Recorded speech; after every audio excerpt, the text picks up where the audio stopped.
Salut tout le monde et bienvenue sur ma chaîne. Je suis contente de vous retrouver encore aujourd'hui pour une nouvelle vidéo. Aujourd'hui, je voulais parler un peu des cheveux blancs. Généralement, quand on entend parler des cheveux blancs, on pense directement à la vieillesse. On a été habitué à ce que les personnes ayant des cheveux blancs soient des personnes d'un certain âge. Et c'est vrai parce que généralement, les cheveux blancs sont plus présents chez les personnes âgées. Cependant, on se rend aussi compte qu'il y a certaines personnes de la vingtaine qui se retrouvent avec des cheveux blancs. Même si ces personnes ne se retrouvent pas avec des cheveux blancs sur toute la tête, on constate que ces personnes ont quelques tiges de cheveux qui ont une couleur blanchâtre ou grise. Normalement, l'âge moyen pour avoir les cheveux blancs est de 34 ans. Généralement, la tranche d'âge dans laquelle on se retrouve à avoir les cheveux blancs est de 30 à 40 ans. Maintenant, quand tu te retrouves dans la vingtaine à avoir les cheveux blancs, qu'est-ce que c'est? Est-ce que c'est comme souvent on dit chez nous en Afrique, un signe de richesse? Est-ce que ça signifie que tu seras très riche, que tu auras beaucoup d'argent, un signe de prospérité? Est-ce que c'est dû à une ménopause précoce? Est-ce que c'est de la sorcellerie? Qu'est-ce que c'est? Qu'est-ce que ça signifie d'avoir les cheveux blancs quand on est jeune? Bon, déjà, il faut enlever déjà de la tête l'idée selon laquelle les cheveux blancs sont liés à une quelconque raison superficielle. Sorcellerie, richesse, prospérité, tout ça, ça n'a rien à voir. Les cheveux blancs s'expliquent par des raisons scientifiques. L'une des causes qui peut justifier le fait qu'on ait les cheveux blancs, c'est notre système de défense immunitaire. En fait, notre corps, notre organisme est exposé tous les jours à des bactéries, à des virus. Notre organisme est sur un champ de bataille tous les jours avec plusieurs choses avec lesquelles on entre en contact. Ça peut passer par l'alimentation, ça peut passer par la pollution, tout ce qui peut nous faire en sorte qu'on soit en contact avec les bactéries. Et donc, les cellules qui se sentent menacées dans notre organisme projettent des interférons qui vont aller contacter d'autres cellules pour leur signaler que, ok, voilà, il y a telle bactérie, il y a tel virus qui est en train de vouloir nous attaquer. Et ces interférons ont un impact négatif sur les mélanocytes. Les mélanocytes sont des cellules qui sont présentes dans notre bulbe pileux et qui permettent de créer la mélanine qui est responsable de la couleur de cheveux qu'on a. Et donc, je parlais tout à l'heure des interférons qui sont des signaux que envoient les cellules qui sont attaquées de notre organisme à d'autres cellules pour leur dire, bon, protégez-vous, préparez-vous, on doit se défendre. Et ces interférons, donc, ont, comme je disais, un impact négatif sur les mélanocytes et ce qui entraîne donc une diminution de la production de pigmentation. Donc ça veut dire que nos cheveux, quand ils sont en contact, quand notre organisme est en contact avec les interférons, la pigmentation diminue et on peut se retrouver à avoir quelques parties de la tête, quelques tiges de cheveux qui ont une couleur grise ou blanche. Ça, c'est la première raison. Une autre cause qui peut expliquer aussi le fait qu'on se retrouve avec des cheveux gris ou blancs, ce sont les maladies auto-immunes comme le vitiligo ou encore l'alopécie. Ce sont des maladies qui attaquent la peau et les cheveux. Quand vous voyez par exemple les personnes qui ont le vitiligo, ce sont des personnes qui ont deux couleurs de peau différentes et ça se manifeste aussi sur les cheveux. Ils n'ont pas une couleur de peau et de cheveux uniformes comme nous. Un autre facteur, c'est la cigarette. On connaît tous les effets, je veux dire les dégâts que la cigarette peut causer sur notre organisme.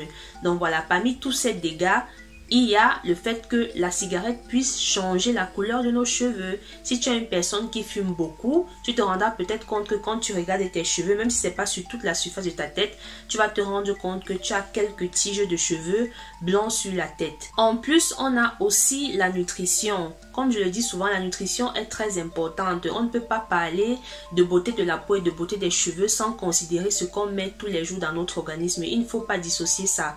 Tout ce qu'on met comme soin sur la peau et sur les cheveux est lié aussi à ce qu'on ingère, à ce qu'on mange. La nutrition dans le sens où peut-être dans ton alimentation, il y a certains nutriments, certaines vitamines qui sont importantes pour la santé des cheveux que tu n'as pas. Par exemple, la vitamine B, notamment la B9, la B12, la vitamine D qui, pour nous qui sommes ici en Europe, diminue ou est quasi absente pendant les périodes d'hiver et d'automne. On a le calcium, on a le fer qui est un élément très important pour un cheveu sain et fort. On a le zinc. On a aussi l'oméga 3 qui est aussi une substance qui est hyper importante pour les cheveux et qui est contenue dans certains acides gras.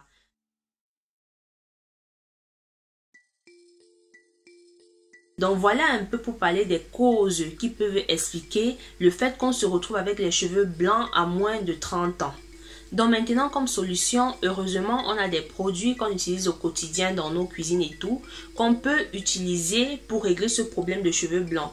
Le premier produit qu'on peut utiliser, c'est par exemple le thé noir. Vous pouvez utiliser le thé noir en sachet ou alors le thé noir qui se présente directement en feuille. Peu importe, l'important c'est que le thé soit noir.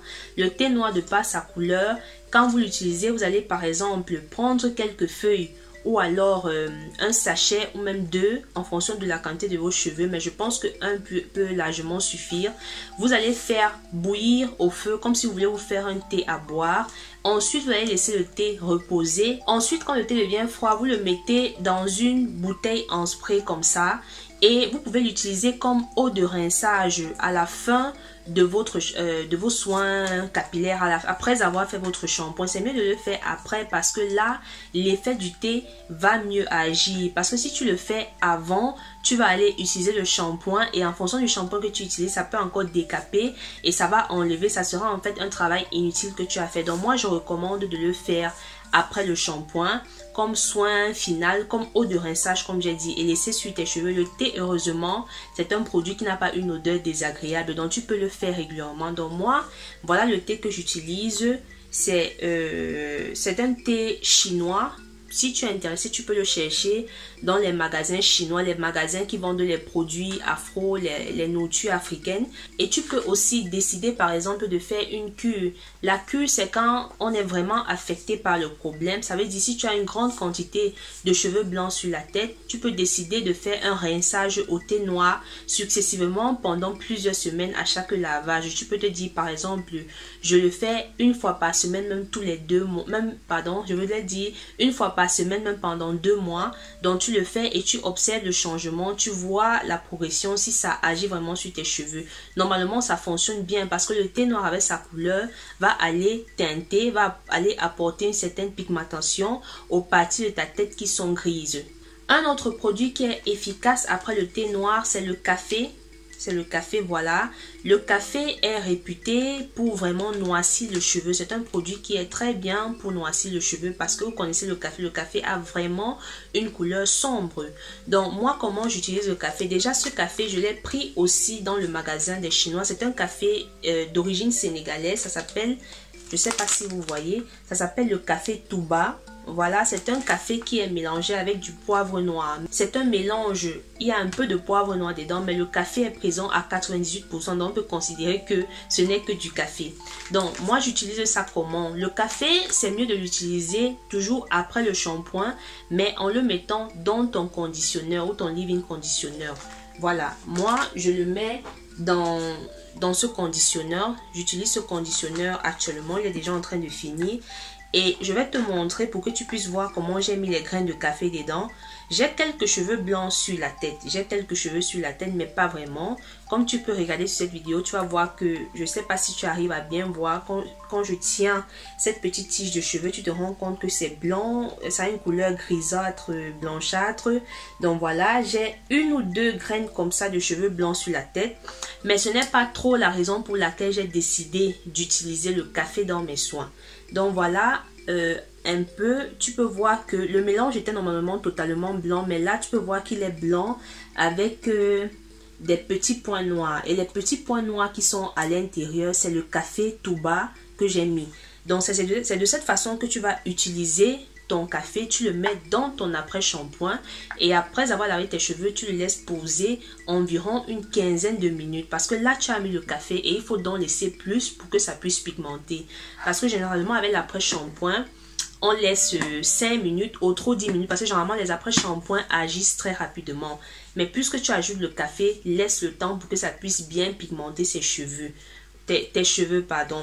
Donc, même avec le café, tu peux décider de faire une cure. Pourquoi pas? Tu peux décider de mettre quelques graines de café dans ton après-shampoing 1 fois par semaine et tout. Voilà, tu utilises, tu fais toujours ton masque et tout. Ou alors, tu peux même combiner les deux pour une plus grande efficacité. C'est-à-dire quoi? C'est-à-dire que tu vas mettre le café comme ça dans ton après-shampoing et tu vas le laisser poser sur tes cheveux. Et après, quand tu le rinces, tu appliques aussi le thé dont j'ai parlé tout à l'heure. Donc, ça fait un effet vraiment plus efficace. Voilà. Donc, c'est un soin 2 en 1 qui va pigmenter plus rapidement tes cheveux. Donc c'est tout pour cette vidéo. J'espère que cette vidéo t'a intéressé. Laisse-moi en commentaire les superstitions, tout ce que tu as entendu sur les cheveux blancs. Nous sommes africains et on sait qu'on est champion dans les superstitions. Donc laisse-moi en commentaire. J'aimerais bien savoir tout ce que tu as entendu dire. Et sur ce, je te donne rendez-vous dans mes prochaines vidéos.